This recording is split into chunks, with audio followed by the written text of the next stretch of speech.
Bonsoir à tous, mercredi 2 avril, ravi de vous retrouver pour une nouvelle grande émission depuis les locaux du groupe Nice Matin où nous sommes installés depuis lundi. Alors ils ont répondu présent ce soir, la journaliste Nancy Catan qui s'occupe du supplément santé à Nice Matin. Les organisatrices de Biot et les Templiers viendront nous parler de ces 3 jours où Biot va vivre véritablement au rythme du Moyen-Âge. Notre partenaire, le site media06.tv, vous a proposé de tester la boxe taille. On regardera ce que ça donne. Et puis Aymeric Chapuis nous donnera ses coups de cœur ciné de la semaine avec notamment la crème de la crème, le dernier Kim Chapiron. Sans oublier notre spécialiste, bien sûr notre spécialiste mode Julie Seller. Elle reviendra sur cette nouvelle tendance printanière, le Flower Power. Voilà un petit avant-goût de ce qui vous attend ce soir dans la grande émission. On se retrouve juste après les titres qui font l'actualité. A tout de suite.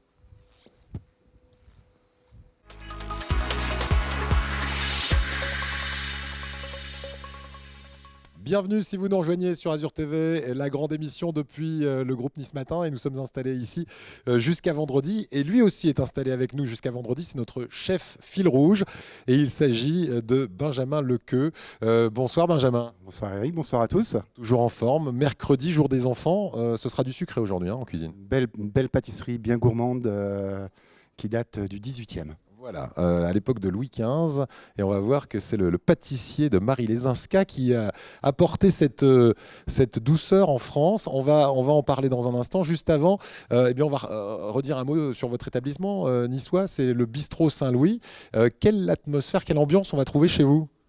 Alors une atmosphère vraiment en toute convivialité. C'est vrai, j'ai mis l'accent pour que les clients se sentent bien. Donc des couleurs chaudes, des tons chauds et une ambiance très convivial, en toute simplicité. C'est un bistrot, ça veut dire qu'on est dans les codes du bistrot 1900, ou est-ce qu'on est beaucoup plus contemporain? Non, on peut dire qu'on est dans les codes du bistrot parisien 1900, avec également en décoration des affiches publicitaires de collection de 1930, donc qui rappellent un peu ces belles époques de publicité, qui donnent un petit cachet authentique en bistrot. Alors, ce bistrot qui va nous proposer aujourd'hui un dessert, vous le disiez, qui nous fait remonter dans le temps, parce qu'aujourd'hui, c'est une émission un peu spéciale, machine à remonter le temps, puisqu'on sera tout à l'heure au temps des Templiers, on sera au XIIIe siècle avec nos invités pour Biot et les Templiers, ce sera en fin de semaine. Vous nous emmenez au XVIe, c'est ça? Oui, 18e. 18e, pardon. Donc un dessert qui s'appelle le Puy d'Amour, c'est un dessert qui a été apporté à l'occasion du mariage avec Louis XV, donc Marie de Lesinska, reine de Pologne, qui souhaite faire venir son pâtissier, donc Storer, d'origine polonaise, et qui s'installe donc à Paris, notamment qui ouvre ensuite sa boutique en 1730, rue Montorgueil, donc dans laquelle j'ai eu la chance de travailler et d'avoir cette belle passion de la pâtisserie. Voilà. Donc pâtissier et cuisinier, aujourd'hui c'est la casquette du pâtissier. On va vous laisser travailler ce puits d'amour, c'est comme ça qu'on appelle cette recette. On viendra vous voir à mi-parcours tout à l'heure pour découvrir où on en est de cette recette, dont vous nous donnerez quand même quelques-unes des secrets, hein, on va dire ça comme ça. Merci en tout cas à vous, et tout de suite notre premier invité va non pas s'occuper de notre estomac mais de notre corps en entier, puisqu'on va parler santé, hein, Virginie. Exactement Eric, la journaliste Nancy Catan est avec nous sur le plateau de la grande émission. Bonsoir Nancy. Bonsoir Virginie. Bienvenue chez vous, j'ai envie de dire, puisqu'il y a quelques instants on était dans votre bureau. Vous êtes vraiment juste à côté, donc dans les locaux du groupe Nice Matin, et vous êtes la responsable du supplément santé. Alors c'est un supplément que l'on retrouve en fait chaque samedi, et il paraît que la santé est la première préoccupation des Français. Alors est-ce que c'est pour répondre à cette attente qui en plus est de plus en plus forte que Nice Matin a développé ce supplément depuis 2002 ? Absolument, nous avons constaté assez rapidement qu'il y avait un véritable engouement pour ces sujets et qui ne concernait pas seulement la population des plus âgés, mais une population beaucoup plus large, personnes beaucoup plus jeunes et évidemment les seniors, mais pas seulement. Et je pense que le choix des thématiques que nous avons fait avait été choisi aussi pour fédérer le plus de personnes. Et alors, ce qui est intéressant, c'est que vous, avant d'être journaliste, vous avez été chercheur. Ah oui, j'avais fait cette confidence et elle l'a repris. C'est pas sympa. Ah bah oui, il Ah faut ouais, rien comme lui ça, dire, nous. sinon... Non, parce que je le dis pas trop pour que quand je discute avec des experts, ils vulgarisent Ils déjà. vulgarisent. Parce Et que en tout quand cas, ils vous arrivez- apprennent que je suis chercheur, ça. Voilà, il parle avec les mots Mais choisis. en tout cas, justement, le but pour vous, c'est vraiment ça, hein, c'est de vulgariser au maximum tous les thèmes que vous abordez dans ce supplément santé. Absolument, parce que je pense que ce qu'on lit habituellement dans la presse, c'est des choses, je dirais, relativement simples. Et le défi qu'on s'est lancé, c'est de pouvoir traiter de sujets aussi assez pointus, de recherche fondamentale, qui n'intéresse a priori pas beaucoup de monde, mais qui dans l'avenir pourra intéresser tout un chacun. absolument. Et je crois que c'était un petit peu ce défi le plus intéressant à relever, certainement. Et à travers, donc, je ne sais pas combien exactement il y a de chroniques, mais toutes les rubriques, toutes les chroniques qu'il y a dans ce supplément santé, c'est vrai qu'on passe donc de la recherche à des sujets beaucoup plus légers comme le bien-être. Oui, Hein, le bien-être, vous pouvez dire aussi peut la voir d'ailleurs, sexologie. voilà. Ah oui, bravo, Là, on bien est sur la choisi. sexologie. Là, Voilà, l'ennui au lit n'est pas une fatalité, par exemple. Absolument, c'est vrai. Alors si vous lisez l'article, c'est vrai, c'est pas du tout une fatalité. Ou comme la semaine dernière où nous avons samedi dernier parlé de ces femmes qui payent des hommes. Et oui, ça existe. C'est un phénomène ouais, qui D'accord. prend de On vous l'ampleur. donnera Et pas ça, de c'est nom. pour la santé. C'est l'hygiène. C'est ça. En gros, on peut, Bravo, on peut bravo. dire ça. Je sais pas. Je sais pas si je peux reprendre ce Terrain terme glissant. d'hygiène, mais en on, tout cas. on est sur un terrain glissant. Mais on aborde aussi des sujets un peu plus sérieux quand même. Donc il y a 8 pages, c'est ça, tous les samedis, 8 pages. Vous êtes combien à travailler sur ce supplément, Nancy? Très bonne question. Ouais. Vous n'êtes pas toute seule, Nombreux, ça rassurez-nous tourne. quand même. Nous ne sommes pas très nombreux. Nous sommes essentiellement donc deux professionnels, pratiquement, enfin moi à temps plein bien évidemment, une consoeur du Var à 70%, et puis quelques collaborations dans la rédaction, mais variables, et un ou deux correspondants, dont notamment une correspondante très talentueuse pour les dossiers sexo, parce que c'est des sujets Ouais, très difficiles, il ne oui, faut pas très être vulgaire particulier, hein, ouais. quand même, il faut avoir les mots qu'il choisit. qu'il faut, bien choisi. Comment vous choisissez justement les sujets que vous abordez? Est-ce que c'est forcément des sujets qui ont un rapport avec l'actualité ou pas forcément? Alors nous avons un grand nombre de rubriques. Des sujets sont en lien direct avec l'actualité. Par exemple, s'il y a une grosse actualité, même nationale, je prends sur les génériques, nous essayons de rebondir en faisant intervenir des experts, enfin des gens qui ont une parole juste. Et nous avons la chance, je dirais, en étant un hebdomadaire, de ne pas être dans l'actualité très chaude, mais d'avoir juste Du recul. voilà, peu de un recul. tout petit peu de recul, et S'il c'est faut. intéressant pour de l'analyse. Ensuite, on essaye, notamment à la une, de se faire l'écho d'une journée nationale ou d'une découverte locale majeure, parce qu'il y en a beaucoup dans la région. Hein. Nous Oui. avons une activité de recherche très intense. Mais dernièrement, on parlait d'Alzheimer, notamment avec ce centre Claude Pompidou. S'il y a des sujets qui devaient être des sujets qui fonctionnent bien et qui sont récurrents, ce serait lesquels? Je dirais que ça va, Tous je vais les faire sujets. Tous preuve les du sujets manque reviennent. d'humilité, mais je crois que tout séduit. Mais bon, celle qui est très récurrente, c'est la rubrique soins, où on prend une pathologie relativement répandue. Ça peut être le diabète ou problème de genoux, et on fait vraiment l'actualité de la prise en charge avec les soins les plus performants aujourd'hui, etc. Et pour les personnes qui sont atteintes de ces pathologies, c'est extrêmement intéressant parce qu'elles savent à un temps donné ce qu'on peut leur proposer lorsqu'elles vont se rendre chez le médecin.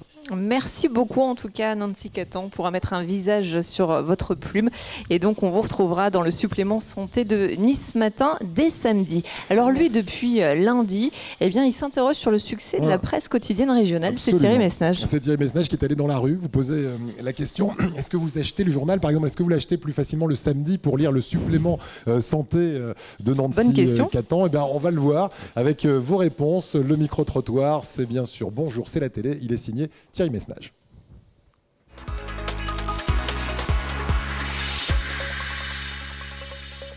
Je crois, sans me flatter, que je suis un des plus vieux acheteurs de Nice Matin. Je peux dire le nom. Mais bien sûr, c'est Nice Matin qui nous accueille. Ah Nous bon. sommes dans les locaux de Nice Matin cette semaine. Vous êtes sur Nice Matin, pour moi, ça fait à peu près 60 ans que je lis, je crois. Hein.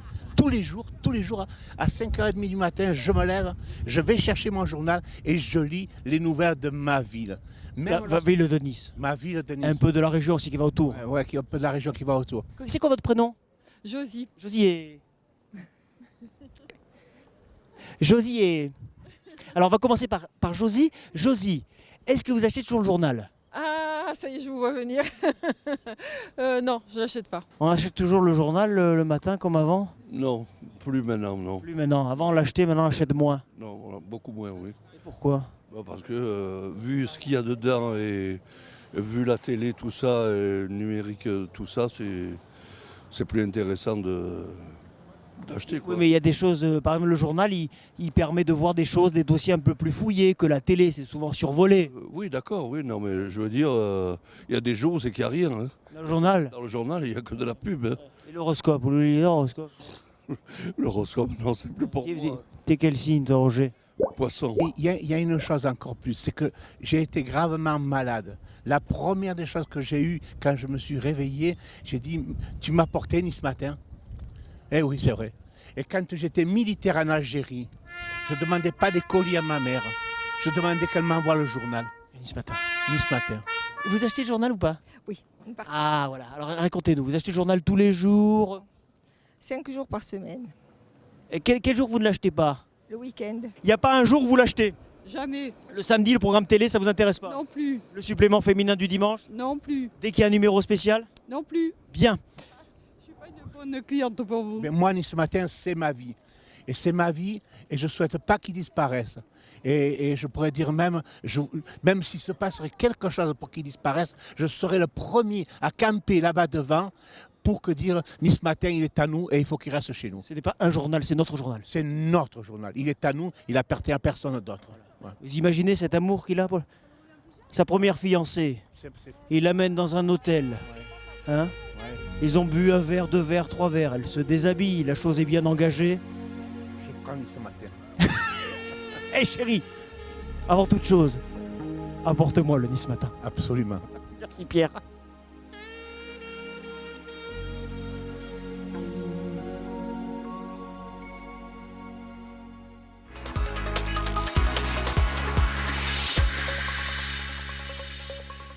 Thierry Messnage dans ses œuvres et dans la rue, que l'on retrouvera dès la semaine prochaine pour Bonjour, c'est la télé. Avec notre partenaire Média 06, c'est l'heure de C'est à vous de tester et c'est à vous de nous en parler. Alexis, bonsoir. Bonsoir Virginie, bonsoir Eric. Alors Bonsoir. cette semaine, on va parler ensemble d'une discipline pratiquée dans plus de 180 pays dans le monde, la boxe thaïlandaise. La boxe thaïlandaise, oui tout à fait. Donc c'est à vous de tester. On a pris Jimmy et Eric, on les a emmenés dans C'était pas moi, hein. Ah ouais. Je Non, précise alors, que je confirme, c'est pas Eric, mais pas un gros allez, boxeur dans un de- prochain numéro, j'aimerais bien mais qu'on se je fasse un petit... testerai. Bon, allez, Vous pourriez d'accord, quand je même, prends hein. l'engagement. Et on les a amenés donc dans un sporting et on les a mis au défi de suivre un entraînement. Un entraînement, donc c'est pas évident puisque c'est un entraînement de néophyte pour pratiquer le sport de la boxe thaïlandaise. Alors, la boxe thaïlandaise, c'est un sport quand même qui lie à la fois un sport de frappe et aussi de l'art martial. C'est un sport qui est quand même assez mythique, assez emblématique, puisqu'il remonte déjà depuis l'Empire Khmer, qui a été ensuite parti dès le XVe siècle dans les armées thaïlandaises. Ah quand même, ouais. Mais c'est vrai qu'on a tendance à se dire que c'est un sport violent. Est-ce que c'est vraiment le cas ? Bien sûr, c'est un sport violent, on ne peut pas se le cacher, mais le but n'est pas tellement de donner le coup, c'est aussi d'apprendre. C'est un jeu qui... À se défendre ? À se défendre, Mhm. apprendre Maîtriser sa force la aussi. maîtrise, la pratique de l'adversaire, le respect de l'adversaire, mais aussi voilà, éviter les coups, hein, principalement. Puisque prendre des coups, ça va bien 5 minutes, mais l'idée, c'est de les éviter. Effectivement, c'est mieux. On va regarder donc justement un extrait de C'est à vous de tester tout de suite. Alors, la boxe thaïlandaise, effectivement, a une mauvaise réputation de sport dangereux, violent. C'est pas la boxe thaïlandaise qui est violente et dangereuse, c'est la manière de la pratiquer. Et donc, l'esprit, au contraire, c'est un esprit, il y a énormément de respect, pratique dans le respect de l'adversaire, dans le respect du preuve, dans le respect des partenaires. C'est dur, mais pas violent. Comme le rugby n'est pas violent, mais est dur. Il y a un réel engagement physique. Tous les clichés qu'il y a autour de la boxe, de se casser le nez, de travailler la dureté des tibias avec des bouteilles ou de taper dans des arbres, tout ça, c'est des légendes. c'est du folklore, voilà, c'est quelque chose de marrant. Non, c'est la dureté de l'entraînement, le fait de s'entraîner régulièrement. Et un boxeur, non, il n'a pas besoin de se casser le nez. Le but du jeu, c'est plutôt d'éviter de prendre des coups. Donc apprendre à en donner, mais surtout apprendre à éviter d'en prendre. Donner envie, hein, Eric. Oui, hein oui, Ouais, surtout, voilà. je me méfie de vous. Comment Je m'arrange. se déroule, en tout cas, Alexis, typiquement un entraînement? Un entraînement, bien sûr, il a la phase préparatoire d'entraînement où on vient à échauffer les muscles, surtout à travailler aussi l'assouplissement, les articulations, très important les articulations. Et ensuite, on vient à travailler sa technique en entraînement, c'est-à-dire ce soit sur sac de frappe ou alors carrément en technique, soit avec le professeur, soit directement avec un gentil adversaire, on va dire un coéquipier.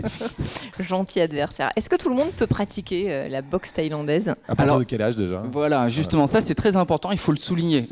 Malgré que ce soit un sport quand même assez intensif, hein, il n'est pas rare de voir dans tous les sportings qu'on peut rencontrer, il n'est pas rare de voir des enfants dès 6 ans pratiquer, alors, bien sûr ludiquement, mais l'avantage à 6 ans, c'est qu'on apprend très vite. D'ailleurs, en Thaïlande, c'est un sport qui se pratique vraiment petit, très je très crois tôt. que c'est 3-4 ans chez eux. Hein. Et il n'y a pas que les enfants d'ailleurs, parce que c'est un sport qui intéresse, d'ailleurs même autour de moi, je connais des gens, des femmes qui pratiquent la boxe thaïlandaise, même jusqu'au combat. Ouais, donc c'est un sport... Il y a un sport de self-défense aussi. Hein, oui, dans la rue, hein. Oui, parce que ça permet de gagner, contrairement comme par exemple la boxe anglaise, on travaille surtout sur la distance, donc toujours à garder l'adversaire au loin. Voilà.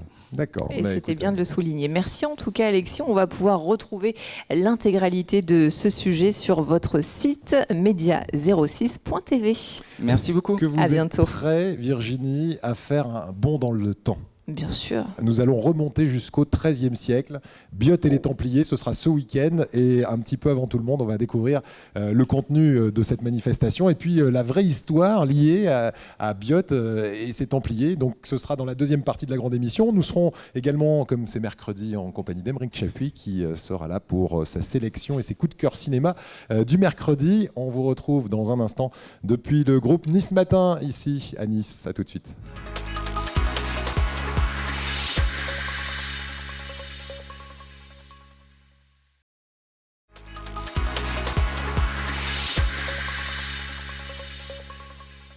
La grande émission, deuxième partie. Je vous rappelle que nous sommes dans les locaux du groupe Nice Matin, route de Grenoble à Nice. Et cette semaine, eh bien, c'est Benjamin Lequeux, le chef du bistrot Saint-Louis, qui nous accompagne. Rebonsoir, chef. Rebonsoir à tous. Ça va bien. Alors, je crois qu'on voyage ce soir avec une recette qui remonte au XVIIIe siècle. Oui, on revoyage un petit peu dans le temps, mais c'est toujours d'actualité, ça plaît toujours autant.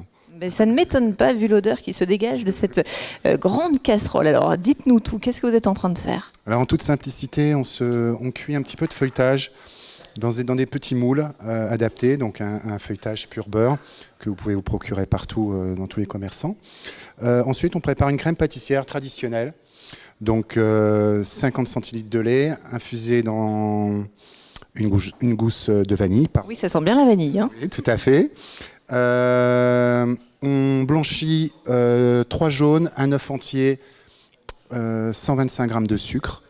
Donc au fouet, on y rajoute 60 g de farine et on incorpore au lait chaud et on cuit à feu très doux afin d'obtenir une consistance et d'obtenir la consistance de la crème pâtissière. C'est bien épais. Hein. Tout ça quand même à feu doux pour éviter de brûler et on obtient donc une crème très épaisse qu'on va venir en fait garnir donc ce petit puits d'amour.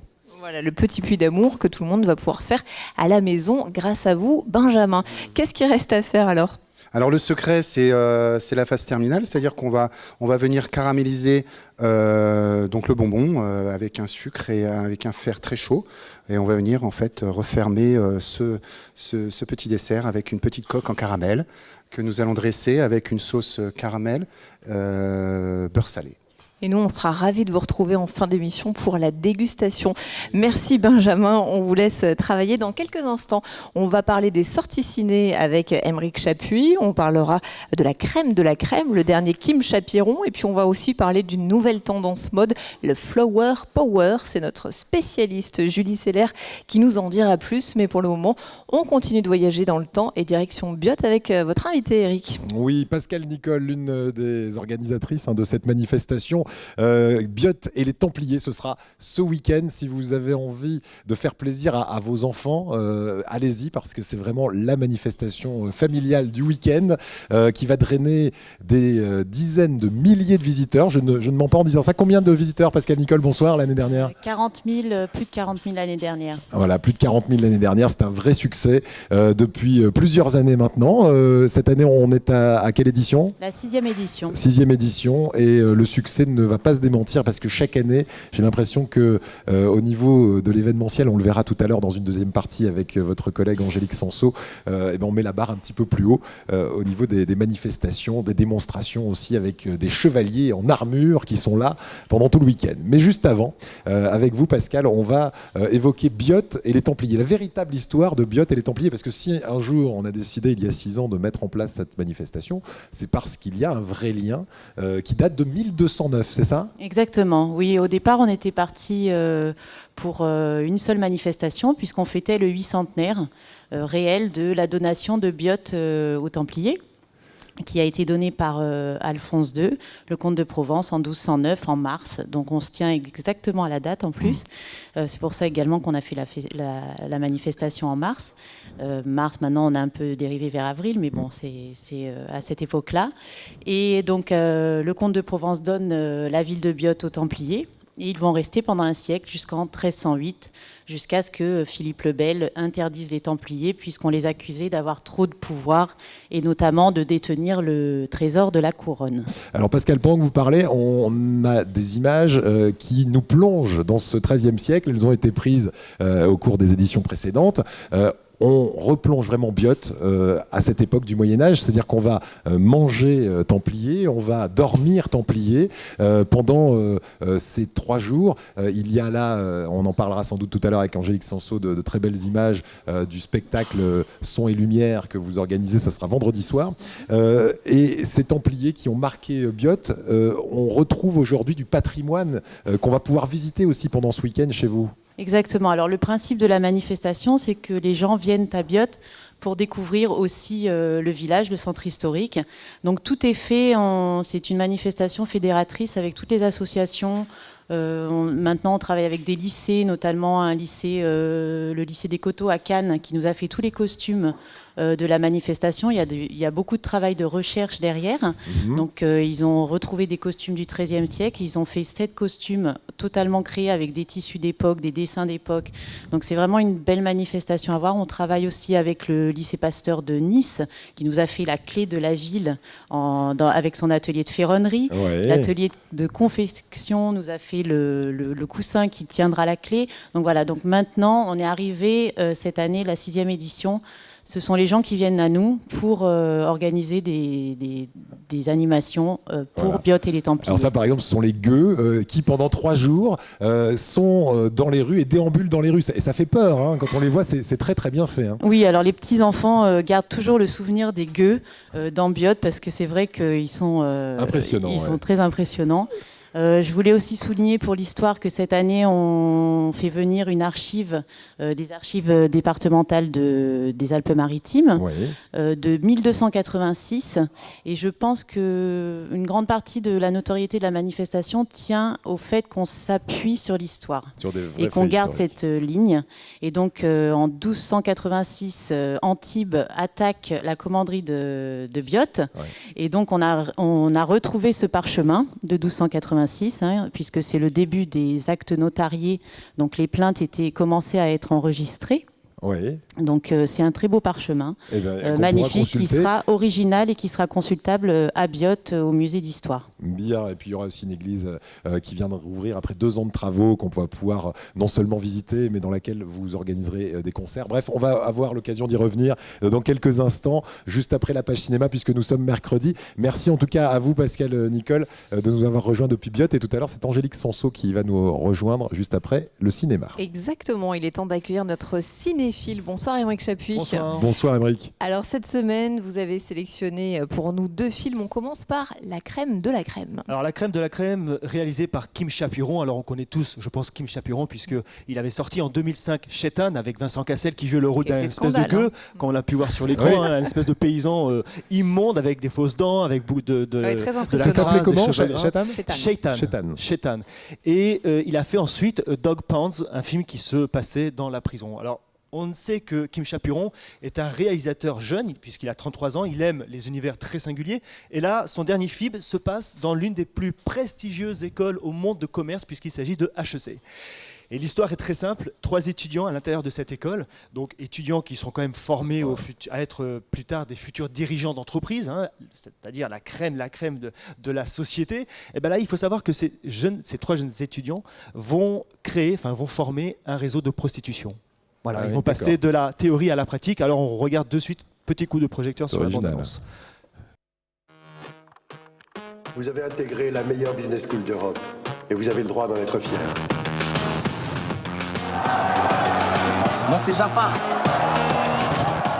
Il a la dalle ton copain. Pourtant c'est pas des filles qui mentent ici. Ah mais c'est pas un problème de filles, il y a des critères précis.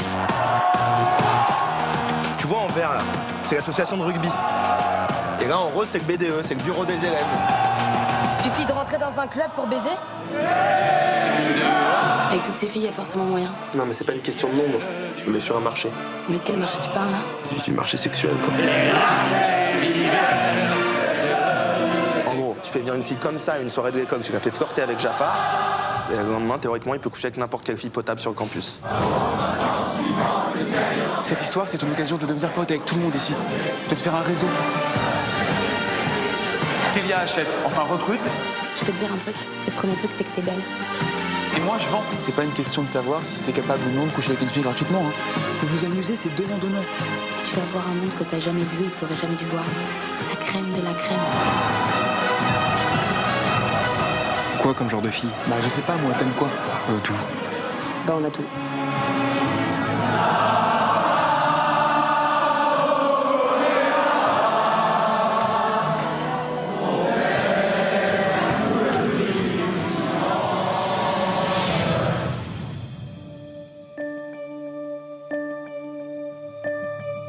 Des filles de l'école nous ont balancé.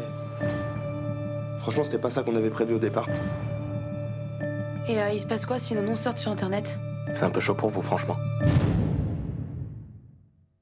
Si j'avais su qu'elles étaient payées, je leur aurais fait des trucs bien plus crades. Ah bah c'est du propre, donc voilà, tout s'achète, tout se vend, c'est ça la morale de l'histoire. Crème de la crème. Alors la crème de la crème, tout s'achète tout souvent. Effectivement, je pense que Kim Chapuron a encore une fois montré les excès d'une société, on va dire, sans faire de prosélytisme, en tout cas de capitaliste, c'est-à-dire que encore une fois, on est dans la démesure, puisque effectivement, c'est le libéralisme poussé un peu à l'excès, puisqu'on s'attaque même au corps humain. Il faut savoir que c'est pas issu de notre société moderne, ça remonte aussi dans les sociétés passées, les Templiers, hein, il y avait aussi des esclaves, voilà. Donc aujourd'hui, la crème de la crème dénonce quand même un système dans lequel ces jeunes étudiants qui sont quand même promus à la tête de grandes entreprises perdent un peu la notion et la valeur des choses. Oui, c'est comme ces traders qui peuvent aller jusqu'à des extrémités. On l'a vu. Exactement. Le deuxième film qui est sorti aujourd'hui, c'est Nebraska, un très joli film que j'ai eu la chance de voir au dernier festival de Cannes et qui a d'ailleurs valu le prix d'interprétation à Bruce Dern. Oui, alors là, on change complètement d'ambiance. Ouais. Et là, donc, on est dans un registre que moi, personnellement, j'adore, c'est le road movie. Voilà, c'est un road movie entre un père et un fils. Et en noir et blanc, en plus. Et en noir et blanc, donc rassurez-vous, c'est drôle, très belle esthétique, et c'est très drôle. C'est grinçant, quoi. C'est grinçant, mais c'est très drôle. Très drôle. Alors, allez-y, voir Nebraska. Et la question cinéma. C'est drôle et c'est beau, hein, c'est très esthétique. Et c'est grinçant. Et c'est grinçant. C'est bon, on a compris. Nous avons compris. Voilà. Très joli ping-pong entre vous. Et ce qui est bien, c'est qu'on peut aussi gagner nos places de ciné cette semaine. Ça, c'est génial. Donc, il suffit de répondre à la question suivante. Dans le film de Kim Chapuron, La crème de la crème, dans quelle école se situe l'action? Petit 1, HEC. Petit 2, l'ESSEC. Qu'est-ce que c'est dur. Qu'est-ce que c'est dur? Donc envoyez vos réponses à l'adresse ciné@azur-tv pour TV afin de gagner vos places de cinéma. Bonne toile à tous. Voilà. Merci Aymeric, bonne séance et à la semaine prochaine. Et un fauteuil, on l'espère, qui ne sera pas grinçant. Merci. Voilà, il fallait que je la fasse. Très en forme, c'est bien. C'est Angélique Samso qui nous a rejoint pour continuer à parler de Biot et les Templiers. Alors tout à l'heure, on était avec Pascal Nicole, hein, votre collègue, pour parler avec elle de l'histoire réelle entre les Templiers et la ville de Biot. Là, on va passer vraiment à l'événementiel et tous les spectacles, toutes les manifestations, dans la manifestation avec vous, Angélique. D'abord, c'est 3 jours de fête, il faut le dire, ouvert à tous et c'est gratuit. C'est entièrement gratuit, que ce soit les spectacles, les animations, les ateliers, les initiations, tout est entièrement gratuit. Alors, vous nous avez apporté une bande-annonce de l'événement qui est très parlante. On va voir cette ambiance où vraiment on remonte le temps avec ces chevaliers. Il faut dire qu'il y aura 15 troupes, c'est ça, de passionnés, parce qu'ils viennent là par pure passion. Hein. Ce ne sont pas des acteurs qui sont payés. Exactement, ce ne sont pas des professionnels en tant que métier, on va dire. Ils ont tous un métier à côté, mais par contre, ce sont des passionnés d'histoire qui s'entraînent généralement chaque semaine au combat avec leurs amis. Et ce sont des gens qui vraiment ont à cœur de transmettre leur passion, d'expliquer aux enfants et aux adultes Alors, la vie au XIIIe siècle. Voilà, quand ils viennent, ils s'installent vraiment comme un campement des Templiers au XIIIe siècle, c'est-à-dire qu'ils installent leur tente, ils installent tout le matériel pour faire le feu de camp. Expliquez-nous, faites-nous vivre l'atmosphère qu'on voit là. Enfin, vraiment, quand vous allez rentrer à Biot le 4 avril, vous n'allez plus reconnaître la vie au XXIe siècle. C'est vraiment des bottes de paille dans toutes les rues, des camps faits de toiles de lin, des artisans qui vont forger vraiment à l'ancienne, hein, avec l'enclume et le marteau. On s'y croit vraiment. Tous les costumes sont d'époque, faits avec des matériaux d'époque. On n'a pas de plastique, on n'a pas de matière actuelle. Hein. C'est vraiment. Regardez, ça c'est une scène de combat par exemple. Voilà. Alors moi pour y être allé 2 ans de suite, parce que j'ai un petit garçon. Alors je le disais tout à l'heure, c'est vraiment le genre d'événement à vivre en famille, parce que ça va parler à tout le monde et ça va passionner tout le monde. Généralement vous repartez quand vous avez un enfant avec le bouclier, l'épée, le haume, enfin vous avez la totale aussi, parce qu'on peut trouver. Hein. Et puis souvent les papas sont encore plus amusés que les enfants. Oui, c'est vrai. Apparemment. Donc il y a des combats, on l'a vu, il y a des descentes au flambeau comme on voit ici dans le village. Et là, on arrive sur la partie justement nocturne du vendredi soir. Qu'est-ce qui se passe? C'est l'embrasement du village. Alors le vendredi soir, déjà c'est l'ouverture de la manifestation réellement. Donc on passe en revue toutes les troupes, un par un. On a le sénéchal qui a une voix tellement impressionnante, qui nous plonge directement dans le thème, qui va présenter toutes les troupes. Donc il faut savoir qu'on a cette année 6 nationalités sur la manifestation. Donc on a des Français bien sûr, des Espagnols, des Italiens, des Portugais. Ça vient de plus en plus loin avec le temps. Luxembourgeois et Tchèques. Voilà, Tchèques aussi. On a de tout. Voilà, exactement. Donc on passe en revue toutes les troupes et puis après ça, on passe sur vraiment l'ouverture spectaculaire de la manifestation. Donc un son et lumière qui se termine en artifice et qui va raconter cette année l'attaque de la commanderie, puisqu'on reçoit l'archive au musée d'histoire et de céramique. Et donc c'est vraiment une attaque théâtrale avec la voix justement si caractéristique du sénéchal Sire Thibault qui va nous expliquer tout ça. Vous qui êtes dans les coulisses de cet événement, qu'est-ce qui vous impressionne encore le plus, parce que depuis le temps que vous organisez cette manifestation, peut-être que vous êtes blasé, mais j'imagine que non. Non, au contraire, c'est vraiment une manifestation. Enfin, moi, ça m'a appris à découvrir le monde médiéval que je connaissais pas du tout. Et puis, c'est vraiment la passion, en fait. C'est la passion qui m'impressionne toujours le plus. Que ce soit des personnes qui sont là pour faire vivre la manifestation, ou le regard émerveillé des gens qui arrivent et qui découvrent ça, qui découvrent cet univers, cette sincérité aussi, cette authenticité. Et ça, c'est vraiment toujours agréable à voir et à vivre. Et on l'a vu dans la bande-annonce, énormément de monde. On parlait de 40 000 visiteurs l'année dernière qui se pressent dans ces ruelles de Biot, parce qu'on peut aussi manger médiéval. Expliquez-nous. Exactement, on a 3 tavernes. Donc cette année, ce sont des restaurateurs biotois qui vont nous proposer vraiment cochon à la broche, hydromel, enfin tout ce qu'on pouvait trouver au XIIIe siècle en mai à manger. C'est vraiment à la bonne franquette, hein, c'est-à-dire que là c'est pas de la gastronomie comme peut nous le proposer monsieur, mais c'est vraiment voilà, des grandes tablées, des grands cochons à la broche, et puis tout le monde mange ensemble. On festoie aussi. Voilà, on ripaille, on fait ripaille comme on disait à l'époque. Voilà un court extrait de ce qui vous attend, mais franchement si vous n'avez pas encore vécu cette manifestation, je n'ai aucune action, et d'ailleurs c'est complètement gratuit, donc allez-y, pressez-vous à Biot Biot ce week-end.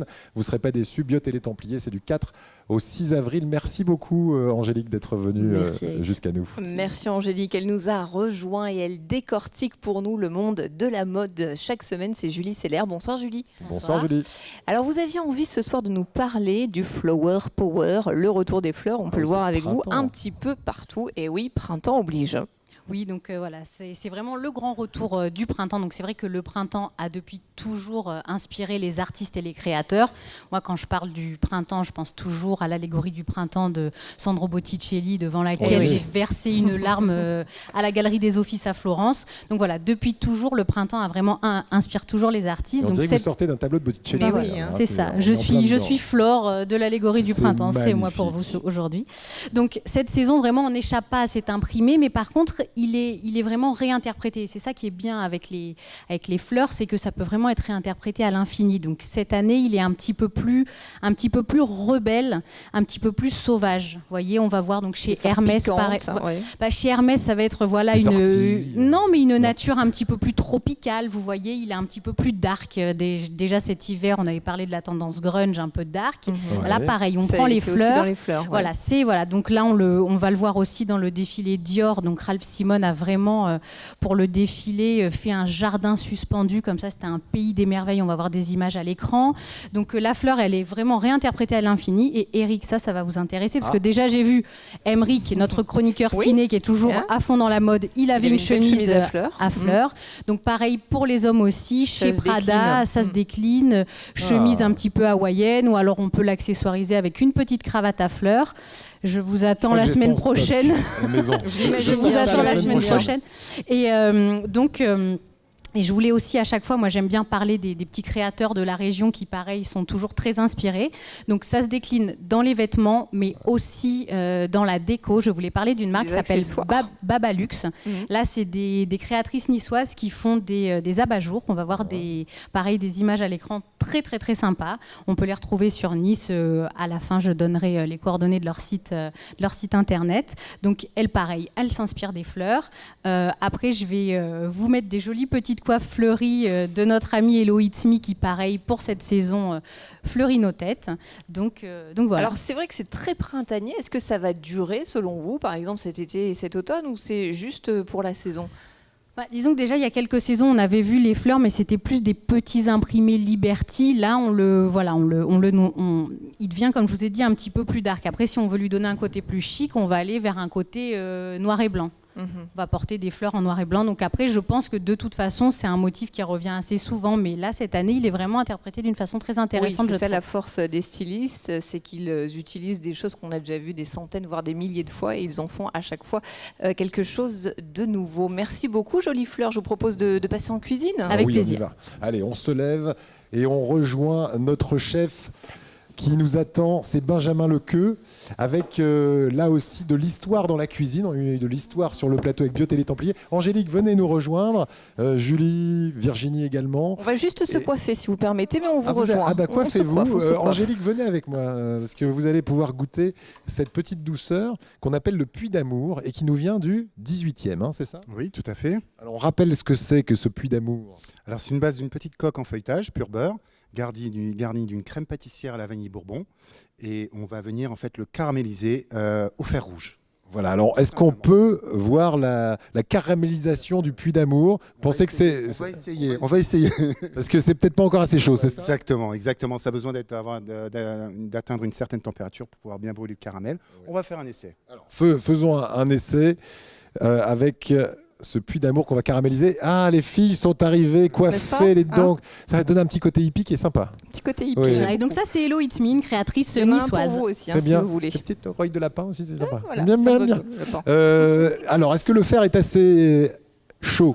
C'est assez chaud, oui. Qu'est-ce qu'on fait là, j'ai pas... Waouh. Caramélisation en direct du Puy d'Amour. Ne brûlez pas quand même. Oui. Je reste assez concentré. Il est concentré, Eric. Allez-y. Parce qu'après, c'est nous qui le mangeons, donc autant que ce soit quand même bien. Autant que ce soit bon quand même. Alors, ça fait un petit peu de fumée. Ça fait un peu de fumée, oui. Mais le résultat est plutôt sympa. Plutôt sympa, ça va. Il va falloir goûter quand même. On sait ce qu'on fait demain déjà, chef ? Alors demain, on va travailler la lentille verte vraiment un produit que j'adore. Du puits d'amour. Oui, exactement. Du puits. Il y a une cohérence là-dedans. Tout à fait, qu'on va servir tiède avec un petit vinaigre de framboise et une petite burrata crémeuse à l'huile de truffe. Eh bien, écoutez, merci beaucoup. C'est joliment présenté en plus. Le bistrot Saint-Louis, là aussi, un nom historique pour notre chef fil rouge que l'on retrouvera dès demain 18h30. Et puis on parlera notamment demain des journées européennes des métiers d'art avec votre invité. Exactement, Virginie. on partira pour ça à Valoris Golfe-Juan. Sur ce, passez une très très belle soirée. Bon appétit et à demain sur Azure TV 18h30, 19h30 pour la grande émission. Ciao, Bonne ciao. soirée, à demain.